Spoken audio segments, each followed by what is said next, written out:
যাকে বিদায় জানাতে এসেছি একটু আগে যার প্রাণহীন দেহটা পড়েছিল আমার মনে হচ্ছিল এটা তার মানাচ্ছে না। তাকে সবসময় দেখেছি অফুরান প্রাণ শক্তিতে ভরপুর একজন মানুষ, যেন তাকে দুঃখ কোনোদিন ছোঁয় না এরকম একজন মানুষ। সেটা বারবারই মনে হচ্ছিল, আমার বারবার মনে হচ্ছিল ওকে বলি যে আপনার এই অভিনয়টা হয়নি, কেননা এই অভিনয় নিয়ে আমাদের মনে অনেক খুনসুটি হতো। আমি তার অভিনয়ের অনেক সমালোচনা করতাম, উনি আমাকে করতেন, আমরা এটা নিয়ে হাসাহাসি করতাম। আমি তার অভিনীত এবং মঞ্চে নির্দেশিত কাজ খুব বেশি হলে 4-5টা হয়তো দেখা বাদ পড়েছে, কিন্তু সবসময় তার কাজ দেখেছি। আমাদের পথিকৃৎ এদেশের যে গ্রুপ থিয়েটার আন্দোলন সেইটার চর্চার ক্ষেত্রে আতর রহমানের যে অবদান সেটা ইতিহাসে লেখা থাকার কথা। এবং এটা খুব কাকতালীয় হতে পারে যে আমি টেলিভিশনে যে নাটক দেখেছিলাম সেই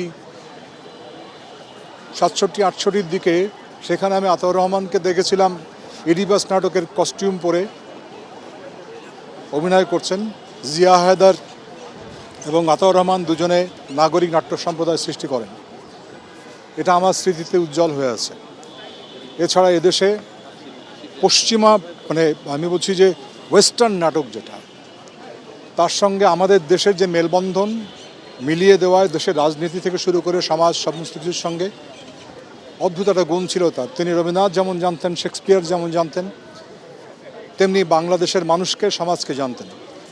কোনোদিন তাকে দেখিনি যে কোনো কারণে রিহার্সালে বা নাটকে কোনো কারণে দেরি করে আসতে। আমি তার সঙ্গে ম্যাকবেথ নাটকে কাজ করেছি, আমরা তার সঙ্গে অনেক কিছু করেছি এবং টেলিভিশন নাটকেও কাজ করেছি। আমি সেলিম আলদিনের একটা সিরিজ করেছিলাম লাল মাটি কালো ধোয়া, সেখানে তার সঙ্গে কাজ করেছি। আমরা একটা সিরিজ নাটক করতাম, সেখানে তিনি অভিনয় করেছিলেন। এগুলো খুব স্মৃতি। তার অভিনয় অনেক সমালোচনা করতাম, কিন্তু অসাধারণ মানুষ ছিলেন, যার মধ্যে কোনো রকম রাগঢাক ছিল না, যার মধ্যে কোনো কুপমণ্ডকতা ছিল না, কোনো রকম ভণ্ডামি ছিল না। এরকম একটি লোক শেষ বয়সে খুব একা হয়ে গিয়েছিলেন গত 2 বছর ধরে। তার কষ্ট ছিল। আমার নিজেকে অপরাধী লাগছে যে আমি শেষের দিকগুলো তার কাছে থাকতে পারিনি। অবশ্য একদিক দিয়ে ভালো হয়েছে, তার যে উজ্জ্বল স্মৃতি আমার মনের মধ্যে আছে সেইটা নিয়ে আমি বাকি দিনগুলো পার করতে চাই। যেখানে থাকবেন আতা ভাই, আপনি খুব ভালো থাকবেন। আমরা আপনাকে মনে রাখবো, আপনি যে পথ দেখিয়েছেন সেটা মনে রাখবো।